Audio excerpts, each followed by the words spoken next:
Hello guys, David, Matt and Ali here, and thank you for choosing to get your gaming news here at Livewire. We have more of our For Honor news series today. We are once again going into a lot more detail about all the classes in the game, so be sure to let us know in the comments section what your favourite class is, and if you noticed any counters, strengths, or weaknesses of various classes from the testing gameplay. In this video though, we are continuing with the Viking faction, and in particular the Raider class, which is coming up straight after this.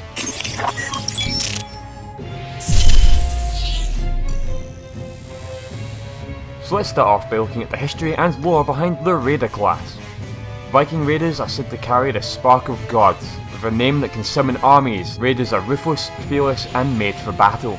Fighting with heavy two-handed axes, Raiders are always found at the forefront of the Viking horde, hacking through enemies crazy enough to stand in their way.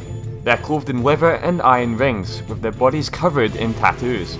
These tattoos are souvenirs from past battles which they bear proudly. These relentless warriors embody the Viking ideals: boundless bravery, spotless integrity, and unbridled passion. They know the moment of their death has already been chosen upon birth, so no Viking fears to follow their destiny. Of course, they will intend to bring as many foes with them as they can. So let's talk more about the fighting style of the Raider in the game. Raiders are the Vikings' vanguard warriors. They wade through battles with a large Dane axe, dishing out several disabling attacks and dealing high damage. Given that the Raider is the vanguard class of the Vikings, you will also have balanced defensive abilities, making them the jack of all trades Viking. Because of this, they are described as of easy difficulty to master. As with all the vanguard classes of the factions, you have three options of playstyle. The first being all-out attack, being at the forefront of the battle lines, attacking anything you see and representing your team's attacking ability. Or you can treat the class more defensively, hanging out around control points and using the balanced defensive abilities to withstand enemy attacks. The third option is to go into any encounter with a sort of open mind, assessing your opponent's playstyle before deciding if you'll attack them or sit back, defend and wait for your moment to strike. The Raider's disabling fighting style and high damage attacks work well with either option that you choose. So what are some of the specialities of the Raider? The Raider's ability to deliver high damage attacks is a special capability in of itself, with enemies having to dodge your attacks because if you manage to land any of those hits, they won't last long in a fight. The Raider's unblockable zone attack, usable in all chain attacks, is an excellent speciality, rendering an opponent helpless when you find the perfect time mid-battle to master a combo. They also have stun attacks and throws, allowing you to stun an enemy when you think they might have the upper hand in battle. This means you'd have just enough time to be able to recover, reassess, and get ready to line up another sweet combo attack.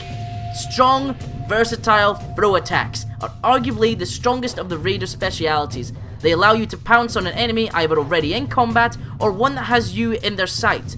This move is almost an undefendable except through well-timed dodge and really gives you the upper hand as you begin the fight. Look for high ground to throw enemies to their death or environmental deaths such as spikes and pits. Now we'll move on to the weapon wielded by the Raider called the Long Axe, or the Dane Axe.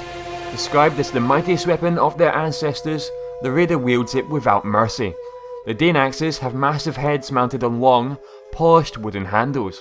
It is one of the most recognisable weapons of Viking history, and doubles as a weapon of war, and a tool for hunting, building and looting. Customisable sections of the Dane axe is its head, the shaft, and the pommel.